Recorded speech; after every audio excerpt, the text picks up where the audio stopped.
Hello children, आपका Sunday को test हुआ होगा, आपने पेपर दिया होगा। एसएसटी के कुछ उसमें क्वेश्चन थे, निश्चित तौर पे आप टैकल किए होंगे क्योंकि जो टॉपिक आपको पढ़ाया गया आप उसी में से आपके क्वेश्चंस बनाए गए थे। क्लियर? हालांकि आपका चैप्टर तो फिनिश नहीं हो पाया था, इसलिए मैंने क्वेश्चंस उतने ही बनाए थे और वही क्वेश्चंस दिए थे जो मैंने आपके लेक्चर में पढ़ाया है। Clear one?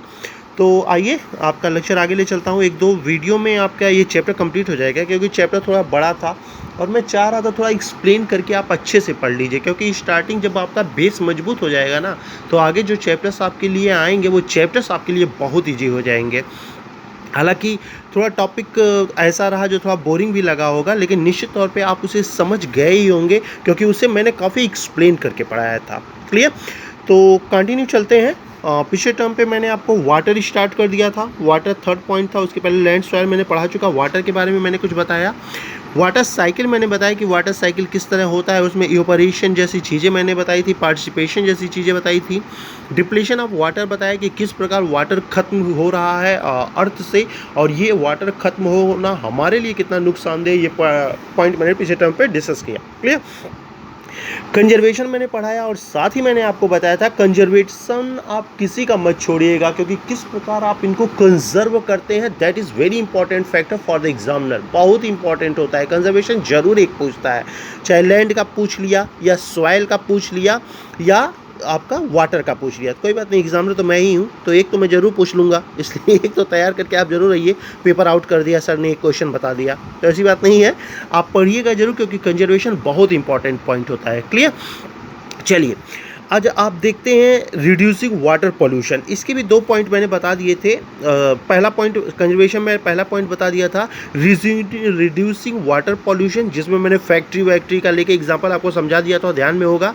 दूसरा मैंने बोला था फॉरेस्ट एंड अदर वेजिटेशन, जितना आप फॉरेस्ट्री करेंगे, जितना ज़्यादा वेजिटेशन करेंगे, निश्चित तौर पे वो वाटर के लिए उतना ही कंजर्व करने में उतना ही इंपॉर्टेंट रोल प्ले किया था। ये 2 पॉइंट मैंने समझा दिया था। हालांकि रिड्यूसिंग वाटर पोल्यूशन ये मैंने लिखवाया नहीं था, इसे आप मैंने बोला था लिख लीजिएगा 2-3 लाइन, इसको सेकंड पॉइंट आप नोट कर लीजिए। क्लियर?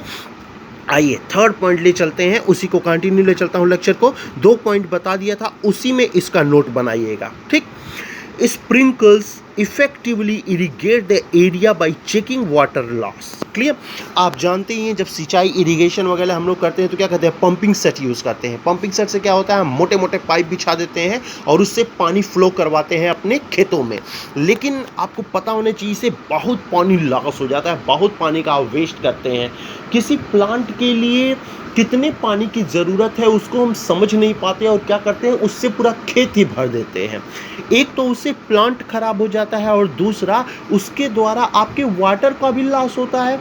भैया उसके बजाय आप स्प्रिंकलर्स का यूज कीजिए। आप देखे होंगे कभी कभी खेतों में एक मशीन टाइप ऐसे ऐसे लगाए जाते हैं कुछ कदमों पे और वो नाचता है और पानी निकलता है उसमें, तो ये स्प्रिंकलर्स टाइप के होते हैं, छिड़काव वाले होते हैं, बड़े अच्छे मेथड होते हैं। इसके द्वारा जितनी ज़रूरत उस प्लांट को होती है, पहली बात तो आप उतना ही वाटर उनको देते हैं और दूसरी बात ये है कि उससे प्लांट्स भी ख़राब नहीं हो पाते हैं, क्योंकि जितनी ज़रूरत होती है आप स्प्रिंकल के द्वारा उतनी ही पानी उन्हें देते हैं, छिड़काव करते हैं। In dry area with high rate of evaporation, आप क्या होता है जो ड्राई एरिया है वहाँ इवेपोरेशन वाटर का बहुत ज़्यादा होता है। स्प्रिंकल्स 2 तरह से होते हैं, आप जानते हैं, एक मशीन होता है, मशीन ऐसे बीच में लगा देते हैं, वो ऐसे नाचता है और पानी फेंकता है इधर उधर। दूसरा एक और छिड़काव मेथड होता है, उसमें क्या होता है, एक पाइप ऐसे पौधों के बीच में पाइप ऐसे बिछा दिए जाते हैं और उस पाइप से कहा जाता है बूंद बूंद करके पानी उस प्लांट के जड़ में जाता है, बूंद बूंद करके। इससे क्या होगा, जब तक वो पानी इवेपोरेट हो उससे पहले प्लांट उसको क्या करेगा, एब्जॉर्ब कर लेगा। इसी को बोलते हैं ड्रिप और ट्रिकल इरिगेशन। ये स्प्रिंकलर से थोड़ा अलग है। स्प्रिंकलर्स में क्या होते हैं, वो मशीन होते हैं जो पानी इधर उधर से नाचता है और पानी इधर उधर फेंकता है। ड्रिप क्या होता है, वही पाइप जो आपने बिछाया उस पाइप से बूंद बूंद करके पानी प्लांट के जड़ों में जाता है और जब तक वो पानी इवेपोरेट हो उससे पहले ही प्लांट क्या करेगा, उस पानी को एब्जॉर्ब कर लेगा, जो उस प्लांट के लिए भी बेहतर है और आपके वाटर का मिसयूज करने से भी बेहतर है।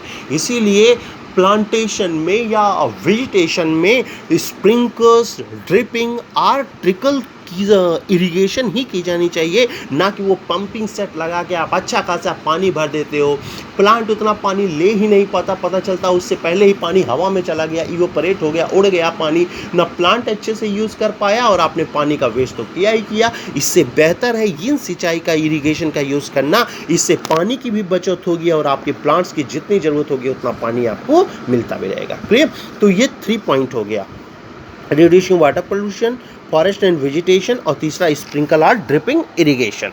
क्लियर? आगे ले चलते हैं। आपका नेक्स्ट पॉइंट है 4th one. Clear? 4th point देखते हैं, water harvesting is another method to save surface water. Clear? ये क्या होता है वाटर हार्वेस्टिंग? देखिए, वाटर हार्वेस्टिंग के द्वारा भी आप वाटर को सेव कर सकते हैं, ये बहुत इंपॉर्टेंट फैक्टर होता है। आइए वाटर हार्वेस्टिंग क्या समझते हैं। वाटर हार्वेस्टिंग से ही रिलेटेड ये दूसरा पॉइंट है।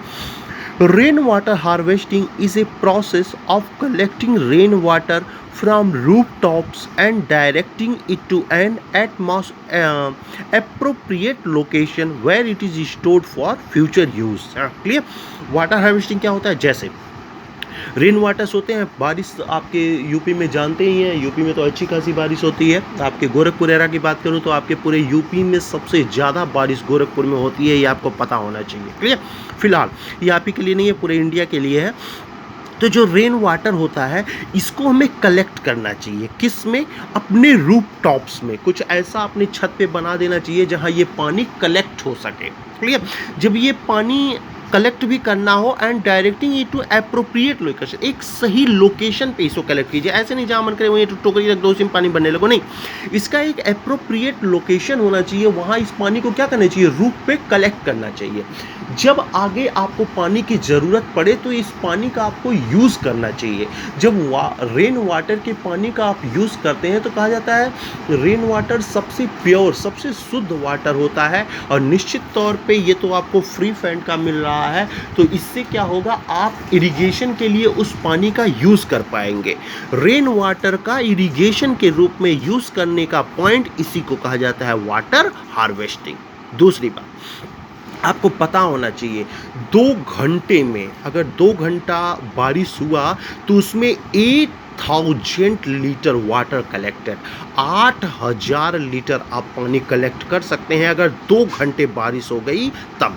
आप सोच सकते हैं ये रेन वाटर आपके लिए कितना इम्पॉर्टेंट है, ये वाटर हार्वेस्टिंग आपके लिए कितना इम्पॉर्टेंट है, और इसका यूज़ करके आप कहीं ना कहीं जो मिस यूज़ कर रहे हैं, आप वाटर का पंपिंग सेट लगा के आप ग्राउंड वाटर का इतना मिस यूज़ कर रहे हैं, कहीं ना कहीं उस पर रोकथाम लगेगा, कहीं ना कहीं उस पर ब्रेक लगेगा, और उस पर ब्रेक लगने की वजह से आपके वाटर लॉस जैसा आपको सामना करना नहीं पड़ेगा।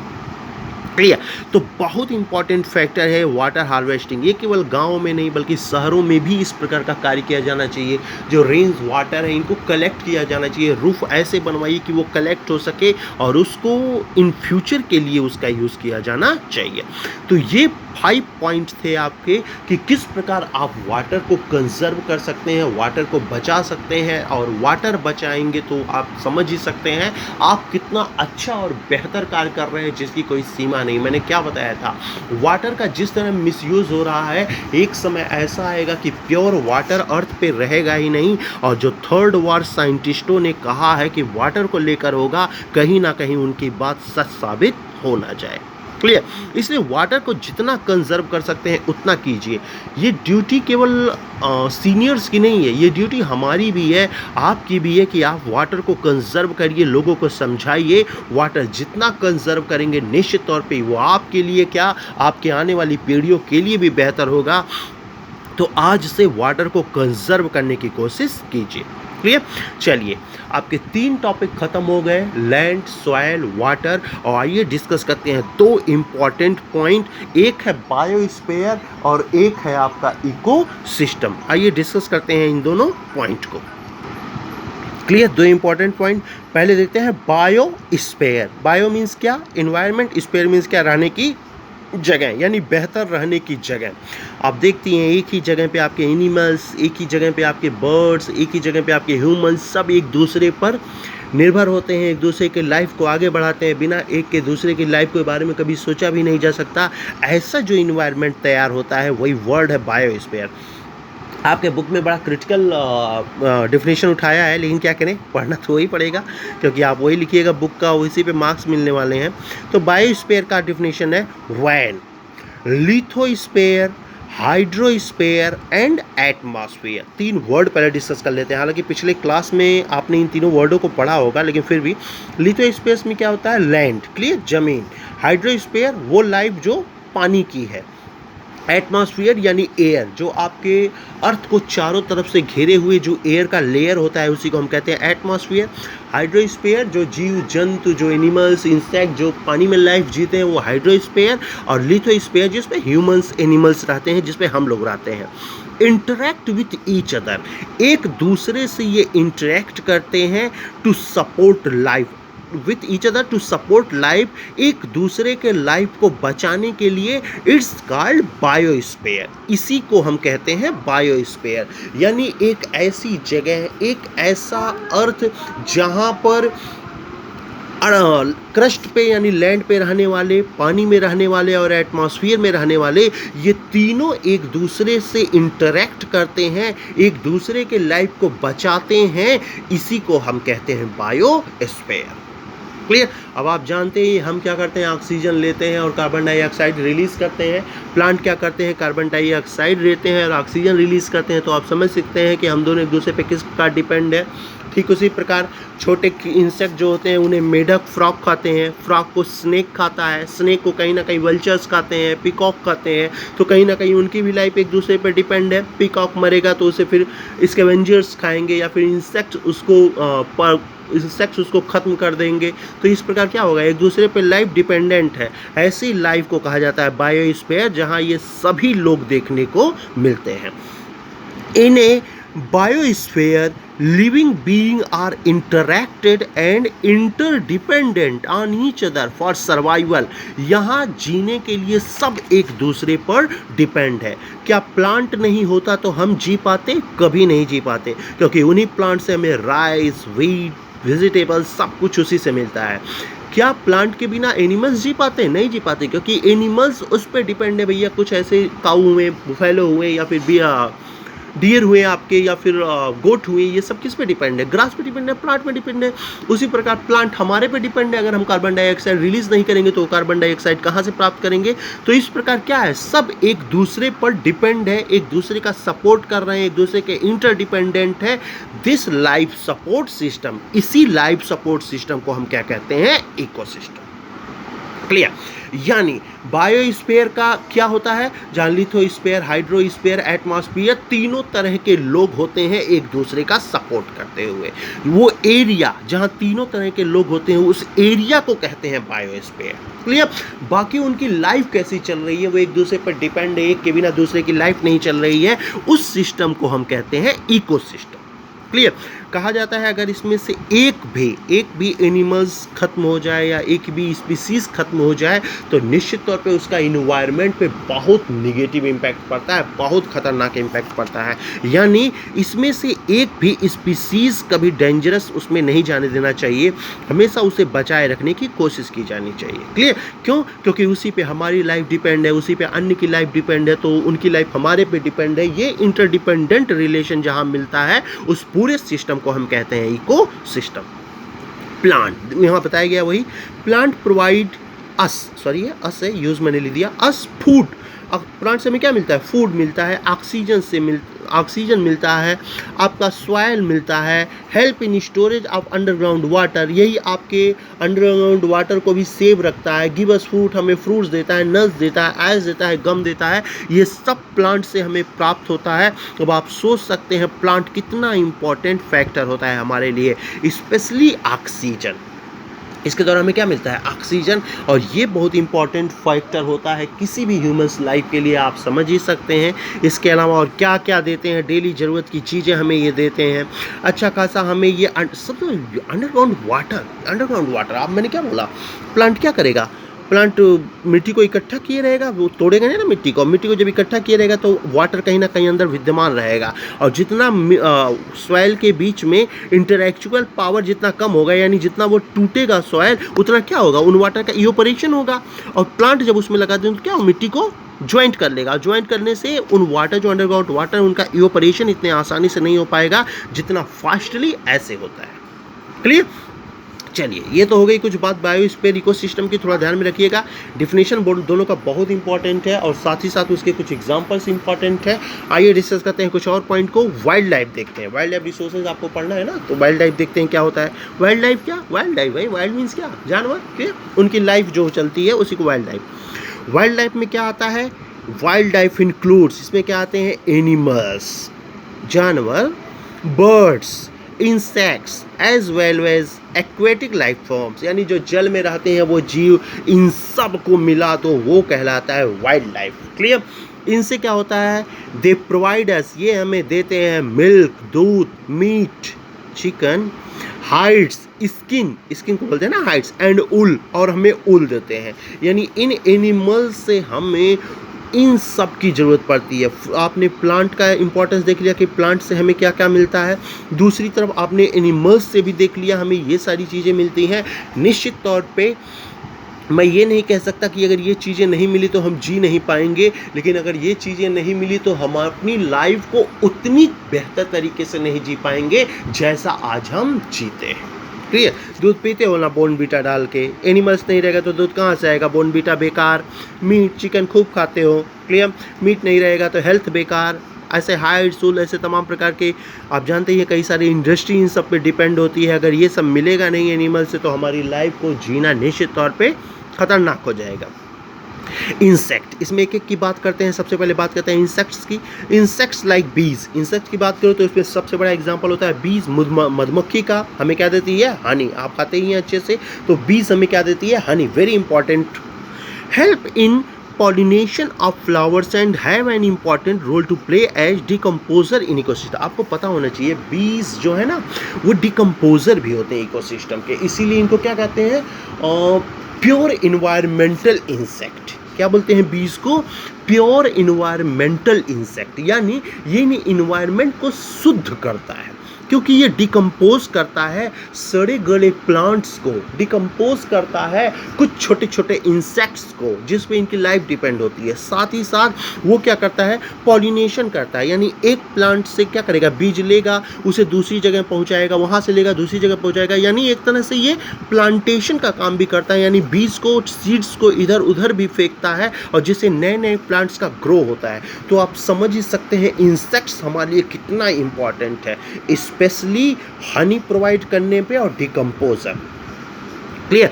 बात करते हैं दूसरी तरफ एनिमल्स। अगर मैं बर्ड्स की बात करूं तो उसमें बात करते हैं वल्चर्स की। आप जानते ही हैं अगर वल्चर्स नहीं होगा तो निश्चित तौर पे जो जानवर्स मरते हैं उनको कभी मतलब वो मर के क्या हो जाएगा? सड़ जाएगा, वो ह्यूमन के हेल्थ के लिए बेहतर नहीं होगा। तो वल्चर्स क्या करते हैं? उसे डिकम्पोज करते हैं, इसलिए वल्चर्स को हम स्कैवेंजर कहते हैं। क्या बोलते हैं वल्चर को? स्कैवेंजर। अगर सोचिए ये नहीं होते, नेचर में ये सब नहीं होते तो कितना हेल्थ डाउन होता इंसान का लाइफ टाइम कभी इतना लॉन्ग नहीं हो पाता जो इस समय चल रहा है। मैंने हालांकि वल्चर वाला पॉइंट मैंने मिस कर दिया, यहाँ लिख लीजिएगा वल्चर वाला एग्जांपल भी। तो आप देख सकते हैं बर्ड्स अपनी तरह से इंपॉर्टेंस रोल प्ले कर रही है ह्यूमंस लाइफ में, इंसेक्ट अपनी तरह से रोल प्ले कर रहा है, एनिमल्स अपनी तरह से रोल प्ले कर रहा है। यानी अगर मैं सिंपली कहूँ, इंसान के लिए जितनी प्लांट्स की ज़रूरत है, इंसानी लाइफ जीने के लिए उतने एनिमल्स की भी ज़रूरत है।